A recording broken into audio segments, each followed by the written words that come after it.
Hi, I'm Michelle Francesca Thomas, and thanks so much for watching this episode of Cute Story Bro. In this episode, I get a chance to talk to some dear friends of mine, Ashley Ward and Nate Starkey. I met both of them when I was in the early stages of studying improv and sketch in New York, and I can't believe it's been almost 15 years since I met them. They're incredible performers, super talented people, but also just very kind and beautiful souls. And it was a pleasure to sit down and talk with them about the origin story of their coupledom. Can't wait for you to hear it. Stay tuned for Nate and Ashley's Cute Story Bro. Hey, how are Perfect. you? I'm good. How are you? Good. Just running around doing stuff. Ashley is made the interesting choice to somebody came to the door wanting us to switch internet providers Okay. about 15 minutes ago, Naturally. and Ashley made the interesting choice to go ahead and do that. Yeah. Oh, okay. Okay. So So she's at the door talking to them still. I hope some good packages are underway. What? Our internet is not the best, so maybe this will be a good thing, but the timing is. It's okay. How are you? I'm good. It's really good to see your face. Honestly, like Oh, this that's sweet. project, I guess that I'm doing, if you want to call it a project, was just like Uh-huh. a low key excuse for me to talk to people that I love. Oh, very cool. Yeah. Yeah, I've wanted to do things like that, and Yeah. I usually don't, and I should. Um, I honestly just was thinking what happened was before the holidays started, uh, the typical holiday ramp up movies are going on with mhm, what is it? Oh, Lifetime and mhm. other Lifetime. Hallmark. Yes, exactly. That's the one. And Hallmark has literally been the bedrock of the rom-com for what has it been, like 15, 20 years now, or however long they've been Yeah, in existence. they've been doing it. But a lot of the meet cutes, I'm like, this is so whack. I don't understand like why we're creating such a ham-fisted like storyline I when know. really I just want to hear some real shit. So that's what this is all about. I get the opportunity to hear real stories Cool. instead of talking, watching these like fake ass, relationship Well, things. yeah. Well, Yeah. it's definitely there's a formula to those things, and I've actually never watched one, but I know someone who's written a couple, Mm, which, hey, yeah, if you can get that payday, then great. exactly. It's sort of like fill in the blanks, you know. Yeah. As a matter of fact, Ashley and that guy, uh, John, Okay. do an improvised Hallmark movie musical, Oh my God. Stop and it. it's so good and funny. Just the two of them. It's like it's something like I forget. But they'll do one at Christmas and one at Valentine's Day, and they do like two or three a year, and it's a lot of fun. Yeah, I can imagine. Um, Well, speaking of yeah. that, I think because part of the conversation was I wanted to ask you guys like what were your separate lives like before you met each other? So Hmm. we want to dive in now and talk about like what your life was like, what was going on in your world before you met Ashley Ash. Go Sure. ahead, yeah. I we met in Orlando.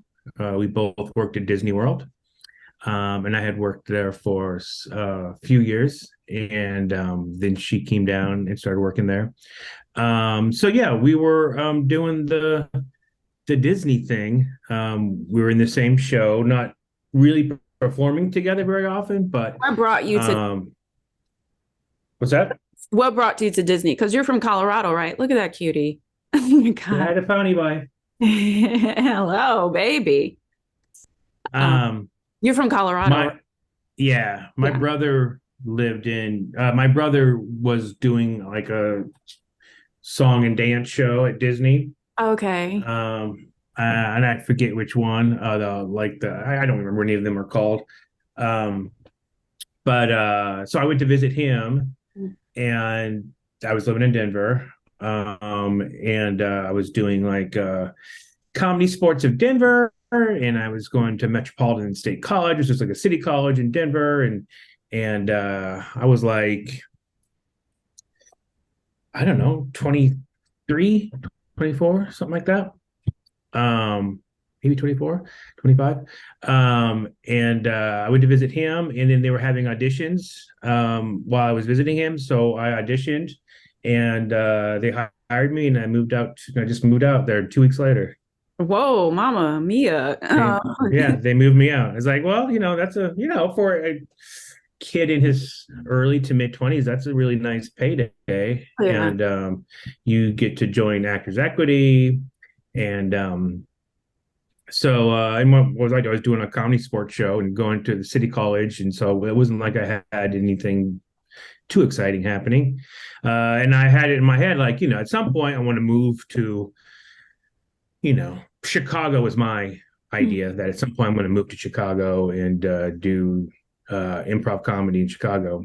But then I followed the money to Orlando. They were going to pay me to do improv comedy.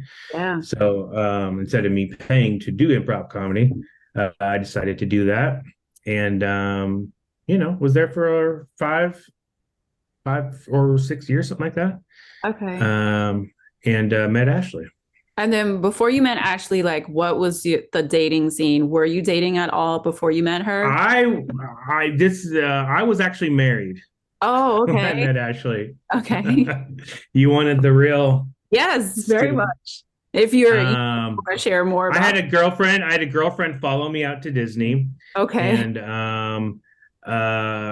after being there together for a couple years, we got married, just like by the justice of the peace kind of thing. As a young man, it's the sort of thing like, and she was a couple years older than I was, and ready to get married. She was like, what's that? She like already 30, because you said you were like 24, 25. She was close. I think she might have been 28 or 29. Like she was knocking on 30. So I think a lot of women, maybe men too, but to generalize, maybe more so women, really start to hear that clock ticking when they get towards 30 and think if they're not married yet, then maybe there's something wrong with them, or they're anxious to get married or whatever. Sure. And I don't mean to generalize about women, but in my experience, I think it's more true with women, that they hear that clock ticking more, which, it makes sense.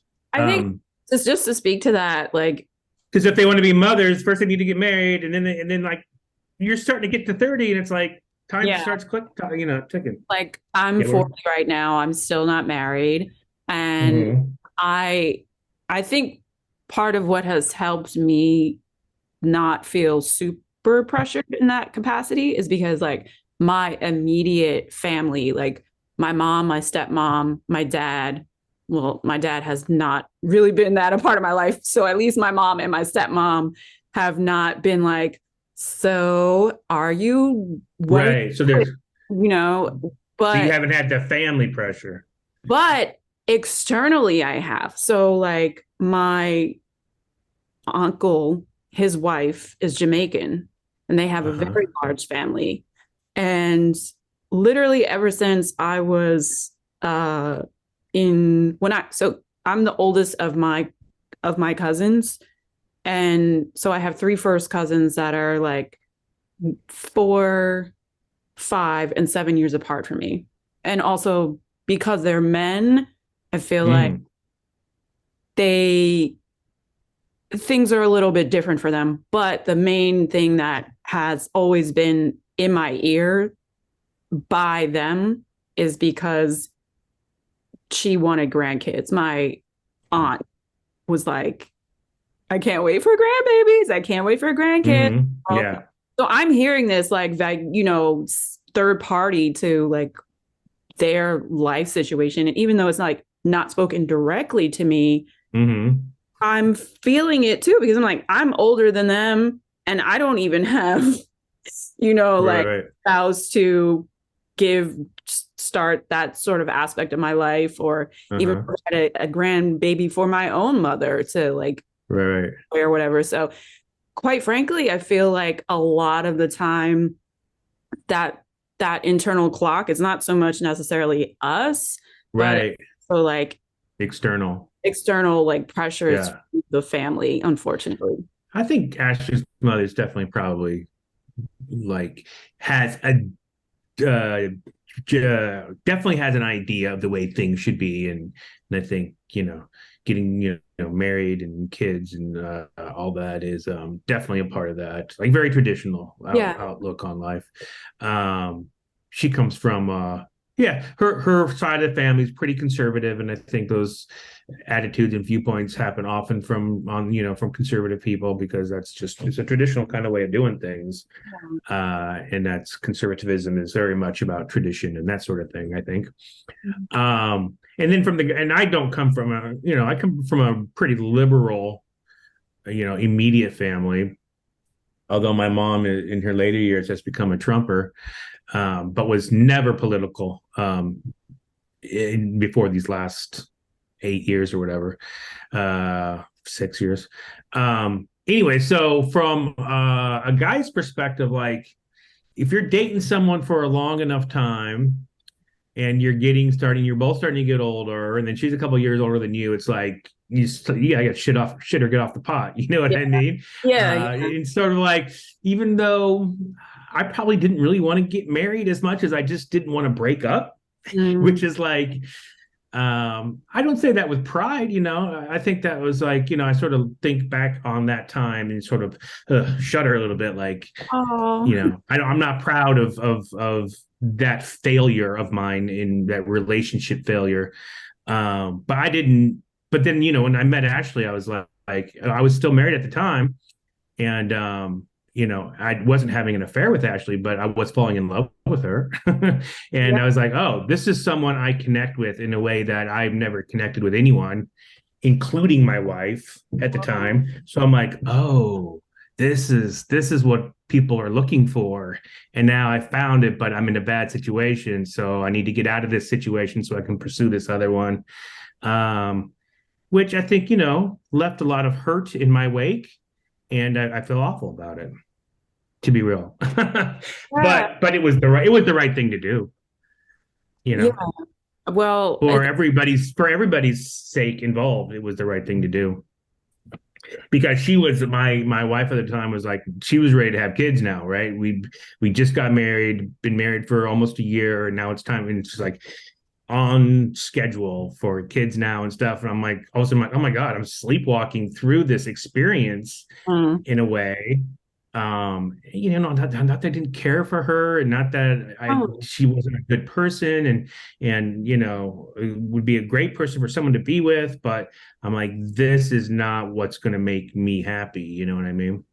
Um, long term. Yeah. so so I acted, and for the sort of like, people talk about being woke in terms of social justice, but also you can just sort of wake up in your life too and be like, oh wow, this is these are some realizations that I'm having that I didn't understand before. And I was lucky enough to have that, so I didn't, like, 20-30 years later, like, I'm not a happy person. Yeah. Thank you for sharing that. I mean, Sure. I totally can understand, as like in addition to, creative stuff and working as a producer and occasionally to get the bills paid, I took like a contract here or there at like a big, kind of finance firm. And I what I observed in working in those situations is that they kind of just have their whole life like mapped. Sure. Like you go to business school, you get your master's while Right. you're either in undergrad or getting your master's. Chances are you're dating somebody, and then you're like, that's the person I'm gonna That's start right. dating, because you're also probably doing your internship at, a firm that's courting you, and you start bringing this person to dinner dates, and then it progresses from there. Yeah, yeah. And yeah, like by the time you're an analyst, like you're already locked in, you know? Sure, sure. And Um, they're young, you know, like usually like it was kind of it's like the age that you were when you were in your first yeah, marriage. Mm-hmm. yeah. Yeah, and there's like grass is always greener kind of thing, I think. I'm also like, the age I am, and like you were talking about that like career path thing that is sort of laid out for you along with your life path, and some stuff about that sounds nice when you're like still hustling, and you're still like there's no guarantee of like anything, and it doesn't feel like this security in the sense that I see other people, they seem to have that security or whatever. Well, grass is greener stuff. I'm not a grass is greener thing. I always feel fortunate. And I think I'm a person who is appreciative of the good things that that I have and have come my way, and the luck involved and the work that's involved, and just being trying your best to be a good person. It's not to be too philosophical about all that, but Oh, yeah, please. success is a combination of those things. Is what I've discovered. Is it's luck and it's work and it's just being a good person. Someone that other people want to be around, I think is important to success. Yeah. Um, and that's hard. So that's a hard lesson to learn, I think, for a lot of people, especially if you have some talents. And like thinking of myself as a younger person, I always kind of felt like I was as a performer, whatever thing I sort of fell into or auditioned for, whatever, I quickly sort of felt like a standout. And if I can imagine on a larger degree, someone who's like really talented and has huge successes early, like they pretty much feel like they don't have to be nice to people, and I can see people, getting entitled, and so I can relate to that on a small scale. Um, you know, Thinking that you deserve stuff as opposed to appreciating the luck and the goodwill involved in relationships and stuff like that. I don't know. I'm rambling, I feel like now. No, not at all. I really appreciate, you sharing that part of it as well, because yeah, it's easy to have, like you said, the grass is always greener sort of outlook on things. Mhm. And just being, to use a word that's kind of like a little bit overused, like, but just being present in like Yeah, these are the circumstances you have. right. Everything isn't like super maybe fantastic, but there are a lot of good things also about Yeah, like yeah. what is in that scenario as well.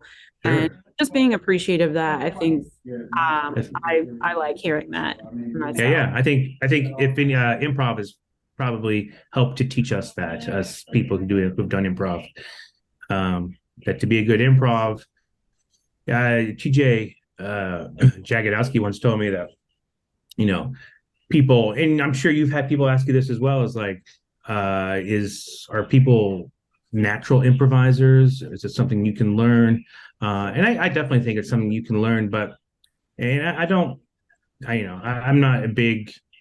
I don't think genetics has a lot to do with being a good improviser or not, but being raised with good manners has a lot to do with being a good improviser. If you're raised with good manners, then you listen when someone's speaking, you don't interrupt someone when someone's speaking, you are someone who can share with others and enjoys sharing with others. And I will add to that. Those were the things that TJ once told me, and I was like, oh, that really makes a lot of sense. And since I've sort of felt like I would like to add to that, like if you're invited to a party, bring a gift. Mhm. That's part of good manners, right? So the same is true with, not to turn this into a thing about improv, but the same is just true with improv. That if you're invited to the show, bring what Yeah. you have to that show. Give of yourself. That's part of good manners as well. Yeah, I actually was gonna ask you guys together whenever Ashley I comes, think she'll she's almost done. She seems to be saying goodbyes. I think she's made some lifelong friends. Yeah, make yourself like super comfortable, Does Michelle whatever. have a preference? No, Would you rather her get on her own computer or sit next to me? I mean, it would be nice, like visually, if you guys were sitting together, but if it's Okay. Okay, comfortable here we for go. you to be at one and you guys to I be guess I should take my headphones out then. No, I can put, well, yeah, I don't know what she prefers. Hi, hi. because I could plug these in there, right? No. No, my computer doesn't do Oh, those. okay. That's all right. Well, it's always worth the wait for you. I'm really happy Oh, to see your face. I was telling Nate that, part of boy. this honestly is just really a low key excuse for me to talk to people that I love and miss very Oh, much. oh. Yeah, I just want to talk to people that I know about like how they got together. And You so guys know like what a great chill vibe you have in your living room I there know, thank man. with the you. lights, We're gonna comfortable leave. sofa. I put this up for like holiday Yeah. vibe, whatever. It's the twinkle lights, and then we have the sheer curtains on top of it. And it looks like a little janky at top where the rods are, but you can't see that. No, Yeah. it just Yeah. looks like amazing where you are Thank right now. you. Yeah, so I feel like I'm just gonna leave this up all year because it makes it feel like more Yeah. homey than just the dress. Yeah, Well, thank you. it's so nice. Thank you. So Nate was telling me I asked him to share about his life before he met you. So obviously I already knew that he's from Denver, and then he shared about the audition, the like Johnny on the spot getting hired in Disneyland right there. And he also shared about a little bit about his first marriage and how like he was just kind of, to use his words, sleepwalking through the experience, and at the same time he met you and just like having his eyes open to like, oh, this is what a connection with somebody could be like in a real good manner. So backtracking for you before, because you're from Georgia, right? Georgia. Yep. Before you got to Disney, what led you to Disney? Yeah, let's just start there. What got you there? Yeah, so after college, I moved to New York. And I had a boyfriend who I'd had all through college, off and on. It was a really volatile relationship and very bad and unhealthy in multitude of ways, but we kept going. And we had broken up for the longest time we had ever broken up before, right before I auditioned for Disney. So I was, auditioning for musical theater stuff. I auditioned for Disney ostensibly to be in one of the musicals that they have at Disney World, because it was a really good way to get your equity card. And so you're living in New York, you're auditioning for stuff, and all you want to get is your equity card so you can get those equity auditions, which then you get it and you realize like that was trash. Why did I do that? Not even, I mean, it just is sort of like, that didn't really help me that much. But so I auditioned for the boyfriend and I, the long-term boyfriend, had just gotten back together, and I got the offer from Disney. But what they were offering me was this hybrid improv sketch show, and I'd never done improv before, so I was like, okay. And weirdly, I was just talking about this past week. They were like, you can choose which show you want to be in. We have two shows. We have this one long running one at Hollywood MGM Studios where you'll create your own character, and it's, blah, blah, blah. And for someone fresh out of acting school, that was very appealing. The other one was for the Animal Kingdom park, which was not yet opened, but it involved going for 2 weeks to Canada to study fossils. So that was also really intriguing, but it sounded like it was going to be a little more same thing every day.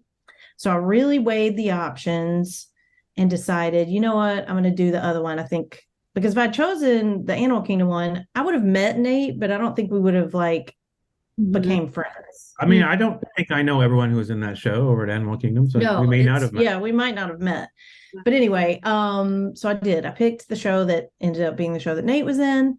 And had just gotten back together with my boyfriend. I think we had been back together for like 2 months or something. And I was like, well, I'm gonna leave. And I think it was kind of like I knew probably it was not gonna make it through. I think I had that in the back of my head, but was sort of hoping, because it was just the pattern that was going on, was like, well, we just everything goes crazy, and then we still try and make it work, like had been the pattern for 6 years.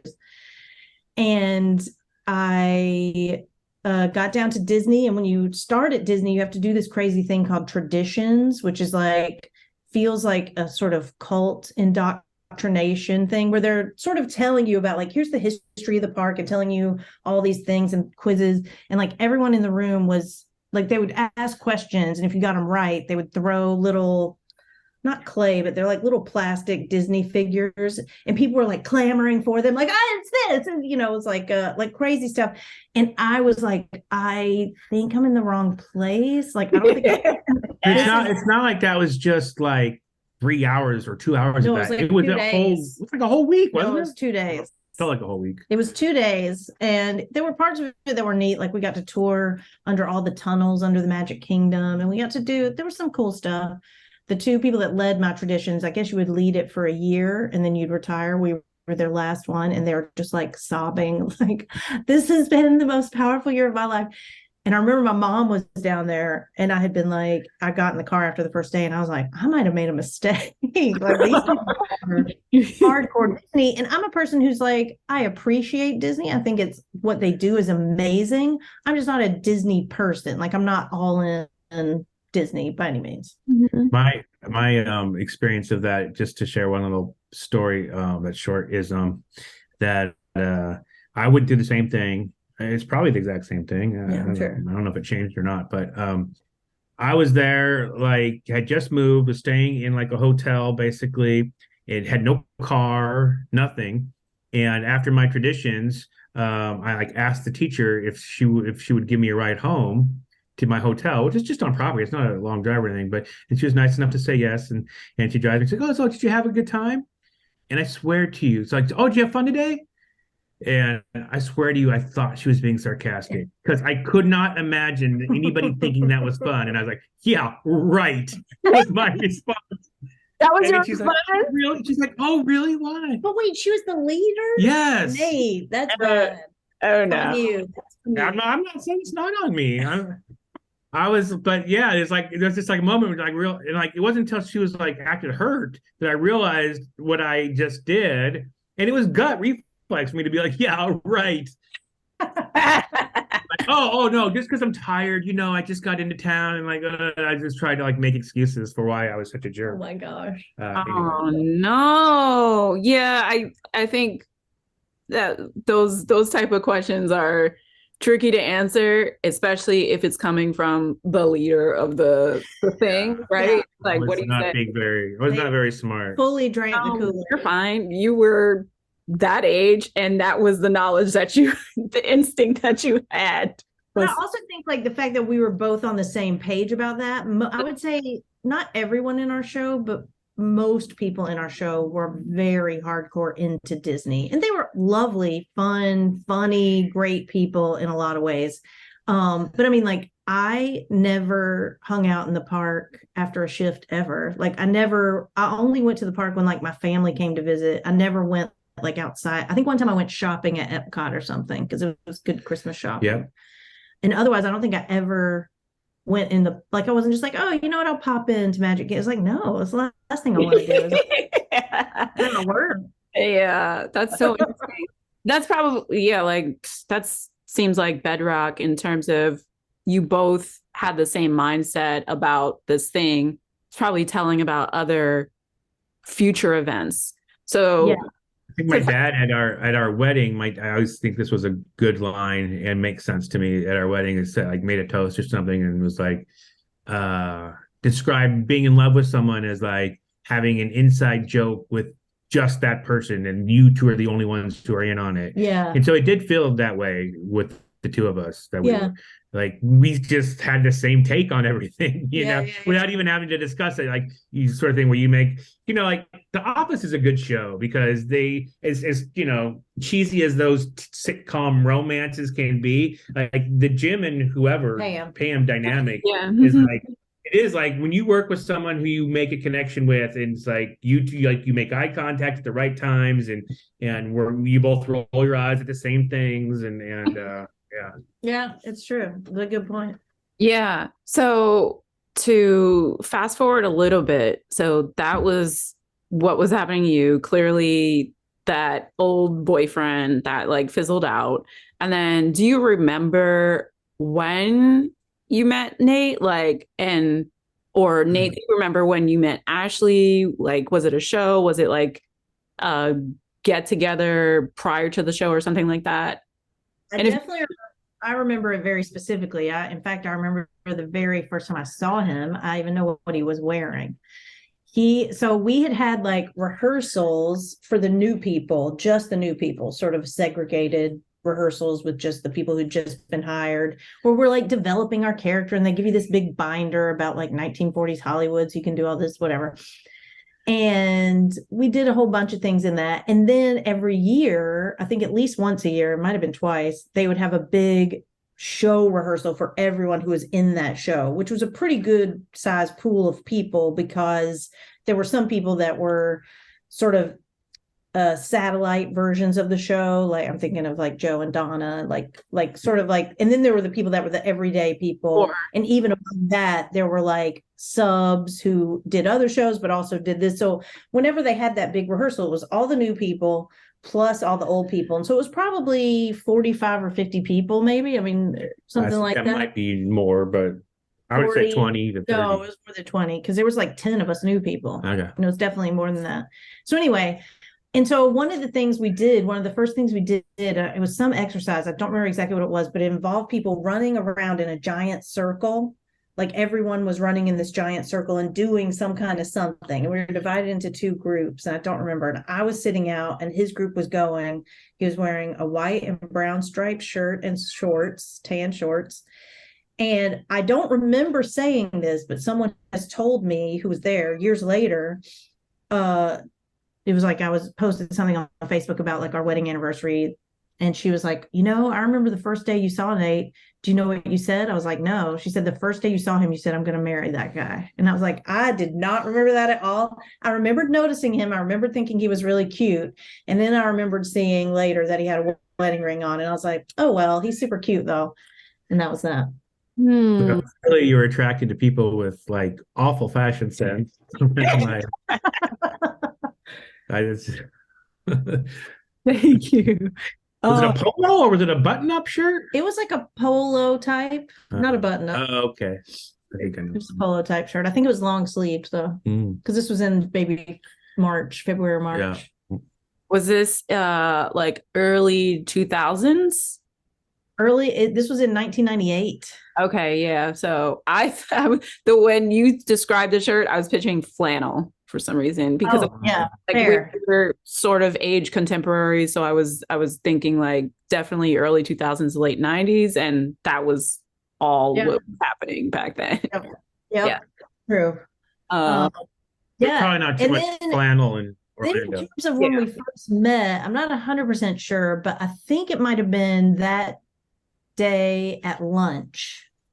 We all went to the cafeteria, the canteen, whatever it was called, for lunch, like as a break in the middle of the day. And I think I sat with you, or you sat at the table I was at, or something. There's a lot of people at a table. And I think that was the day that you told me that the turkey legs at Disney World were actually emu legs. And I was like, no, they're not. I was like, that is not true. And he was like, look, I mean, you just started here. I've worked here a long time. I don't know why you want to argue with me. And then later we broke off into small groups for like doing some improv exercises and stuff. And he was just really laughing at a lot of the things I was doing, and I would mess up sometimes. And for whatever reason, when I would mess up, I would do the running man. Like if I would just like, as if you were trying to run away from where you were, but you couldn't actually go anywhere. So you just like would sneak into the running man. Just a habit. Oh, that's what I remember as the first time we met. I don't know if that could all be totally wrong. I remember, yeah. I remember that some of that stuff. Yeah.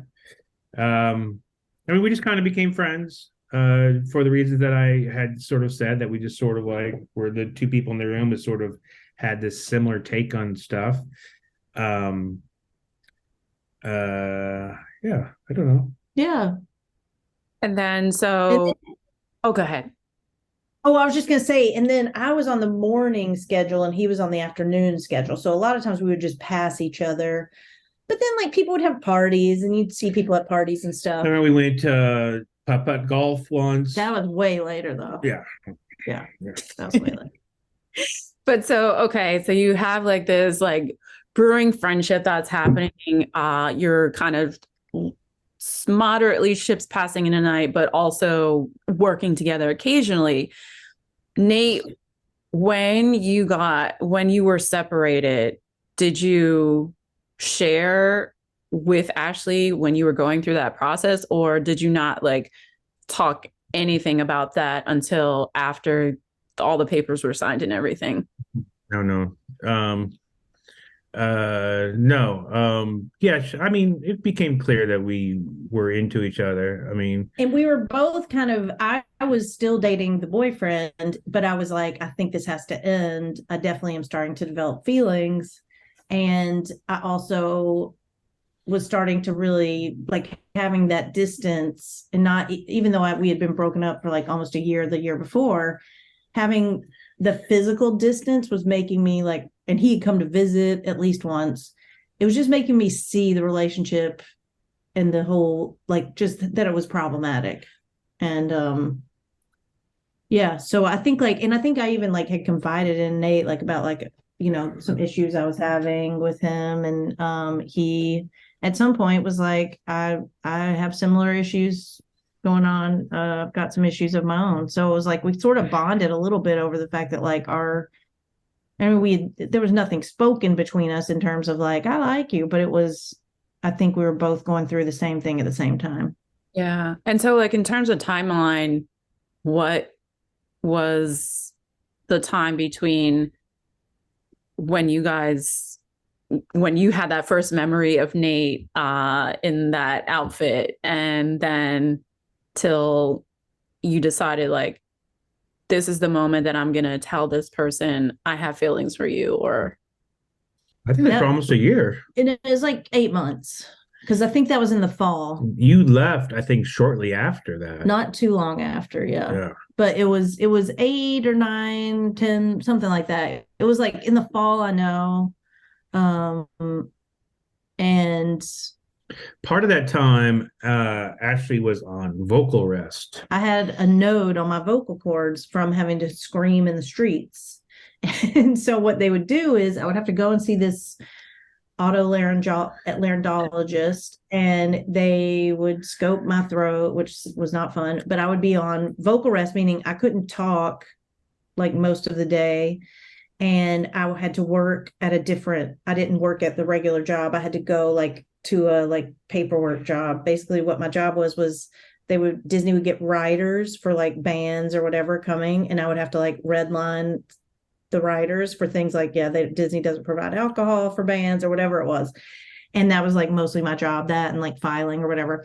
But I would come back to the trailer where we broke, and I do feel like we kind of fell in love over handwritten messages, because I would handwrite, I just have to handwrite stuff to talk to people, and email. Mm-hmm. It was like the very first time I'd ever had email. And so we talked a lot that way. And that was, I feel like, a lot of bonding. It was basically like we had this weird old timey like correspondence romance, even though we were in the same room for some of it. That's beautiful. Yeah. Sorry, were you going to say something, Nate? No, I'm just agreeing with that as something that happened. That's really beautiful. Do you think that kind of that period of like being forced to kind of slow down and really dig into each other's hearts in a way, like helped you have like a stronger bond, a stronger foundation, even as you like progress to the next stage? I do, because I think Nate is not, he doesn't open up easily. I think it made it easier for you.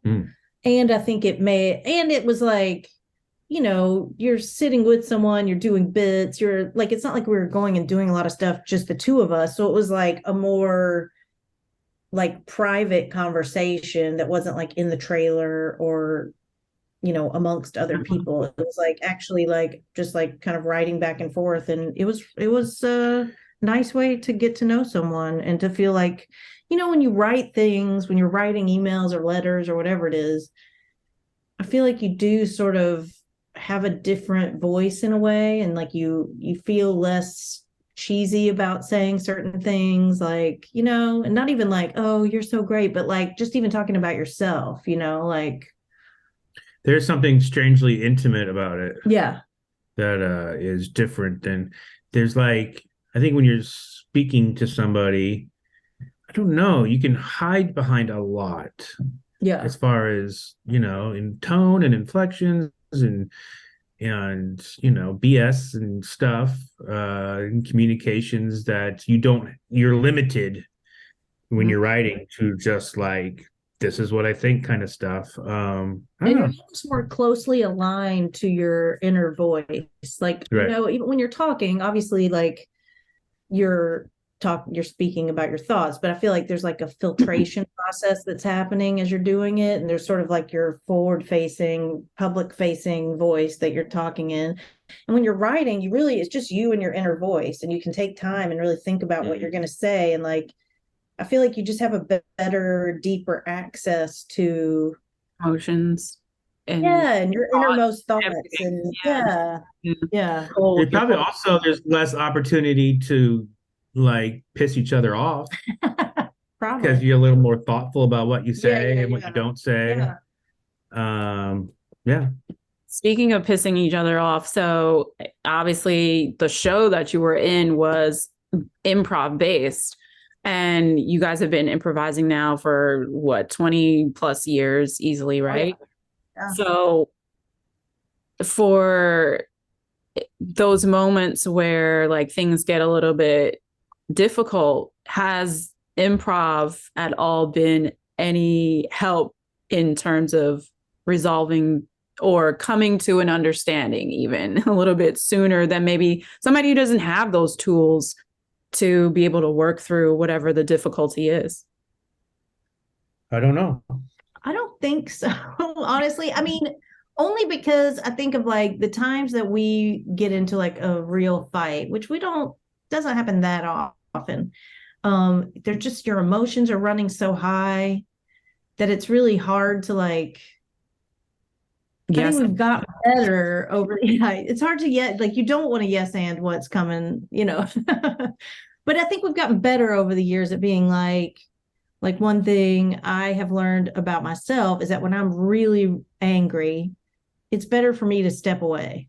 And because otherwise I'm going to lash out and it's not going to be pleasant for anyone. I'm not going to feel good about it. He's not going to feel good about it. And so what I've learned is I need to sort of step away and deal with it on my own and like get that ugly out and then come back and be like, let's talk about this in a less agitated state. It's a challenge for us personality wise because I think she is better about your hand, yeah. she is better about like expressing her when she's upset or angry, expressing that in a like sort of natural, sort of authentic way. Like he's a brooder. If she's angry about something, she's clearly angry. But then she like gets over stuff pretty easily too. It's like she needs to have like the little explosion or whatever, her little explosion, and then friends, your little skits. And I think she gets over it. I have like maybe a longer fuse, and I don't get angry as often. But then when I do get angry, it's like I don't get over it easily, and so like her thing of like she just needs to walk away. I have a hard time with that because I have a hard time letting it go. You know what I mean? So it's like we need to like focus on this thing until we both feel better about it. But like she says, like if for her, if she's too angry, then nothing productive no productive conversation is coming out of that. So yeah, it's just challenging. I know. I wish I could say improv. I mean, I do think improv impacts things that we do, but not fighting. Certainly. If anything, I don't know if it has anything to do with improv, but just the fact that we both have are, funny people, even at our angriest. I think, we can sort of make each other laugh a little bit. That's helpful. Yeah. Definitely. Oh. Yeah. Well, there was no like specific answer I was looking for. I was just curious because it is, something that has been a part of you guys' lives for a while. And I guess maybe if I did have an answer I was thinking of is like, oh, part of improv is listening. And I think a big problem that a lot of communication failures are in not listening, Yeah. I think if anything, it might help us avoid the arguments, Right. It might help us avoid getting into fights. That's a good point. That I think it probably through listening and things helps us sidestep what could become an ugly blow up argument. But once we're in it, it's sort of like I'm not thinking. I'm just like, nah. Sure. Well, for anyone who's watching this, I mean, improv level 1 is always a good thing to step into if you want to try it out. So let me think. What was the last question that I kind of wanted to ask? Yes. So do you remember, or did it even happen? Okay. I'm the type of person that likes to be asked, do you want to be my girlfriend? Like if a man asks me that question. So Nate, did you ask Ashley, or Ashley, did you ask Nate, like, do you want to be my person?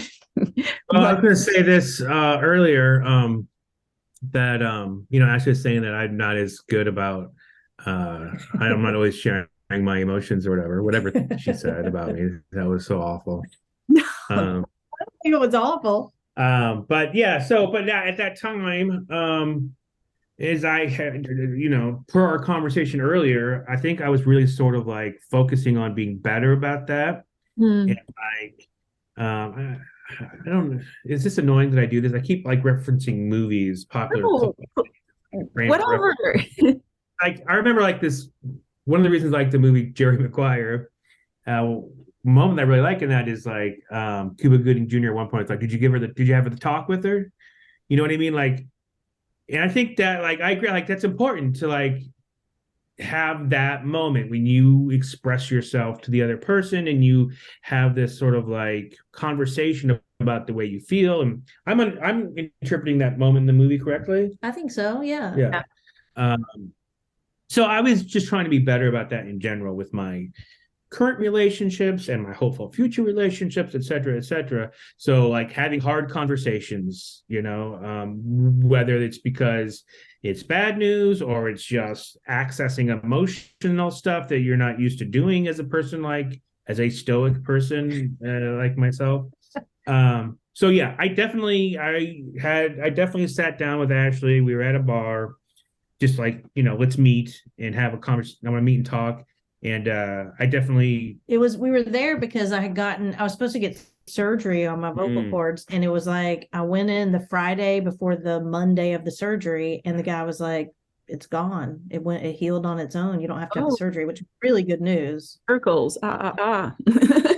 Basically a celebration. I was like, hey, do you want to meet me out? I'm so excited. I can talk again. And I don't have a thing on my vocal cords. So it was sort of like a celebratory mood and talking about like things that we're excited about. I think Ashley was talking about, I think you were also maybe thinking about whether or not you want to keep working at Disney and because it's just too hard on your voice and like stuff like that. And I definitely told her that like one of the things that, what I know that I would want to do is I want to wake up every morning and see her.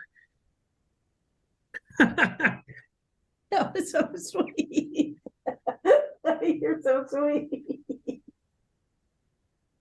It's right here. Don't make me go get it right now. I'm about to cry.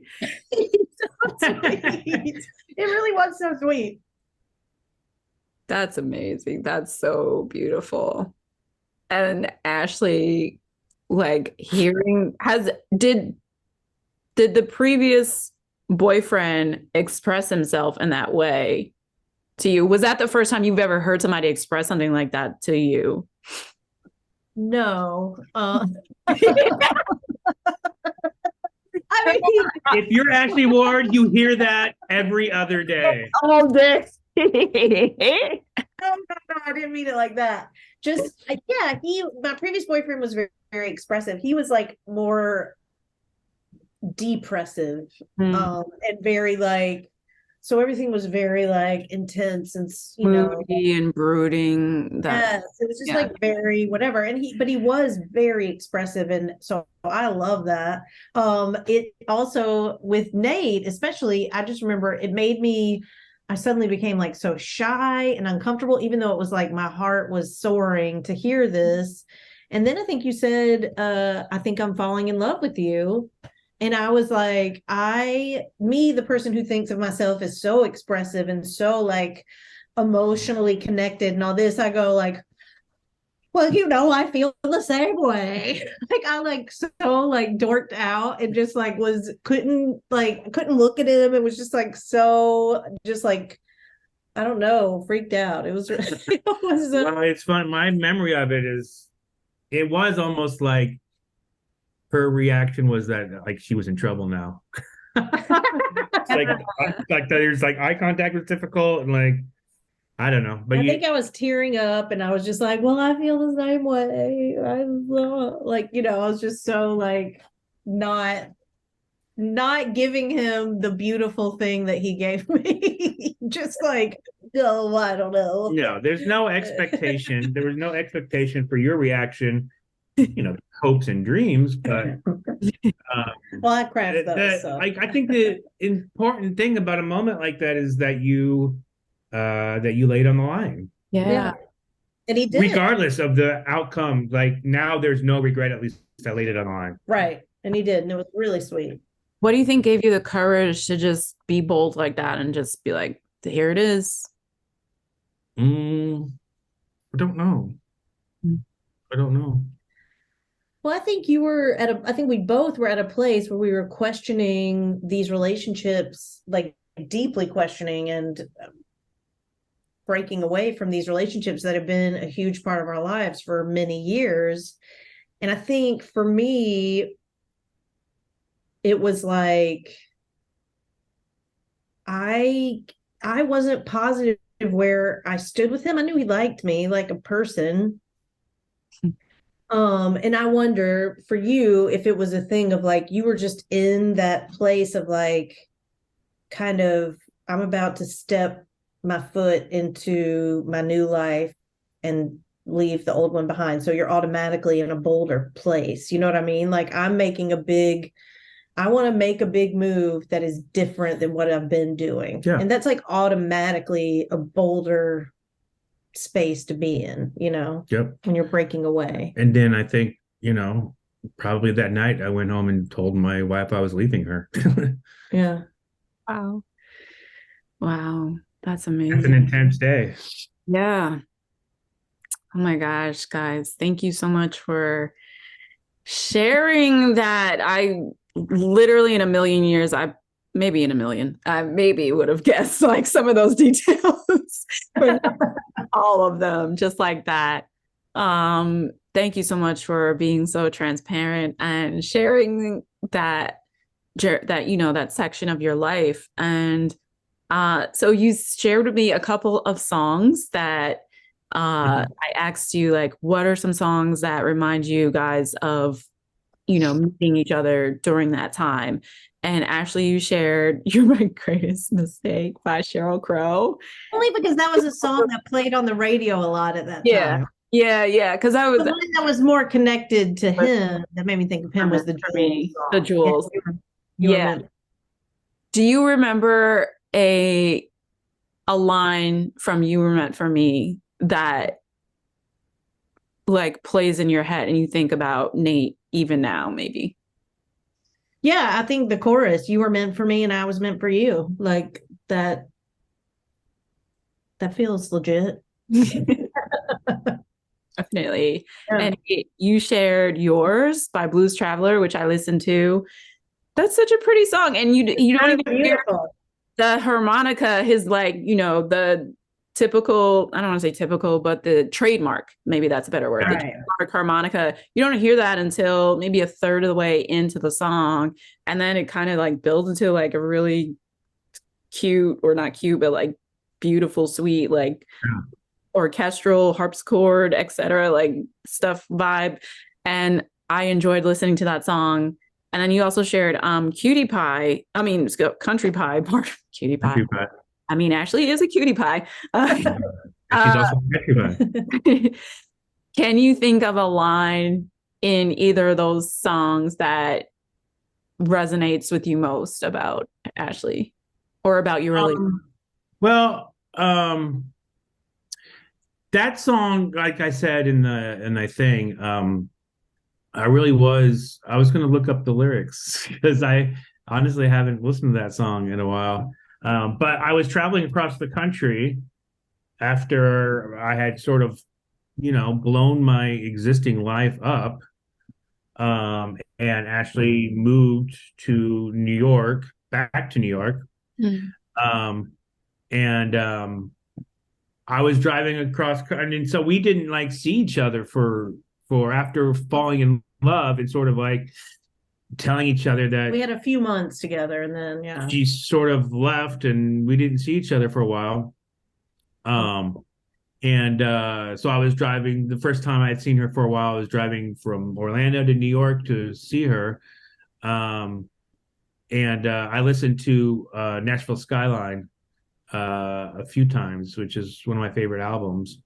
And it's just about the road trip and listening to that music. And there's nothing in that song specifically other than Country Pie. Ashley's a country girl from Atlanta. But she's a Southern girl. So in my, I think she was saying yours though too. Oh, yours? Yeah. Well, also I don't like, I haven't listened to these songs in a long time. Although we did see Blues Traveler this. They did not play that song. Yeah, probably not on this set list.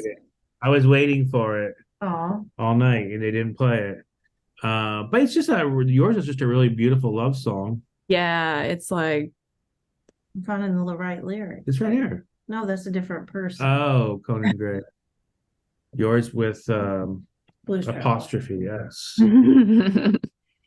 No, that's not it. Well, I'm not want to bore you with me looking stuff up on the internet. It's okay. It's all right. This was really but yeah, I do think it's a really beautiful. Yours is just like the instrumental, and his voice is sort of hauntingly. He just sounds like he's lovesick. Yes. I just remember listening to that. I think that album came out in like 97 or something like that. And so that was probably around the time we met, or right before we met or something. And I just remember listening to that album, and every time that song would come on, I'd think of her because that's a love song. And I was being in love with, she's the person I was being in love with. So yeah. I won the prize. Yes, you did. So now that I heard that, okay, you got. Wait, I just looked at the lyrics. I'm sorry. Every prize I win is yours. Yeah. One moment in our flirtation before we were really, together, we were with other people still. But we went to at Pleasure Island. They had like arcade kind of games. And like one of them was like and we had gone with a bunch of people. One of them was like, we were with a bunch of people, and one of them was like a thing you shoot. Was it a basketball? Oh, I don't remember this. Oh, like a type of carnival game, like yeah, it was like a carnival game, and you're supposed to shoot a ball in a hole. Yeah, I don't think it was a basketball, but and I was like, this must be rigged. And I even told the guys like, this is rigged. Show me that the ball actually goes in there. And I was and then I was like, all right. And like I remember I just put just the right spin on it, and they went right in the thing, and then I won this big, huge stuffed animal. And even though I wasn't winning it for her, it's like that thing when you're flirting and you just want to be exceptional in their presence. I do remember it now. And so that was like a moment, and like I was sort of a star of the Peacock, of the Disney of the Streetmosphere, and so it was easy flirtation for me because, and I'm also, I think like I do well in the role of host, where there's a new person and I'm someone who's already sort of established. And not only do I find this person interesting, but they're a fish out of water. And what can I do to make them feel more comfortable, sort of thing. And also, it's like when you're dating or even when you're flirting, you know, being excellent at things is very helpful. So I remember that moment of like that made me look pretty cool, even though it's like a stupid, carnival game. And I was just like, having moments like that in our flirtation. Yeah. And also it was like we'd go play putt together, and in a group. Again, it was like a group thing, but then we ended up being not paired, but we were like the last two or something. So we were like always together at the holes, as the group would move on, because it was Orlando. So of course, putt places were always packed. And also, like when you're wooing, like, my style is to tease a little bit. That's a flirtatious kind of tease. So give me a hard time. I'd give her a hard time about stuff, and sometimes I'd go too far and she'd get mad at me, and I realize where my boundaries are with her, and like adjust next time. I won't do that in the same way. And I know you're just making me think about our early interactions with each other. Yeah. Yes. Well, also the other thing is, like, if you are a person like myself who is sort of stoic and stoic, I think you're well, maybe that's the wrong word. What stoic mean? Stoic is like no emotion. Yeah. Well, I can emote, but it's like fun emote. It's not like serious. Right. So if you're someone who like I don't generally talk about myself a whole lot, and I don't generally like tell you somebody like how I'm feeling and stuff like that. So when you do open up, I think it's probably more impactful for someone who doesn't usually. For sure. Yeah. So pass that on to those kids out there trying to woo. You hear that? Open up. Does everybody in the internet land hear that?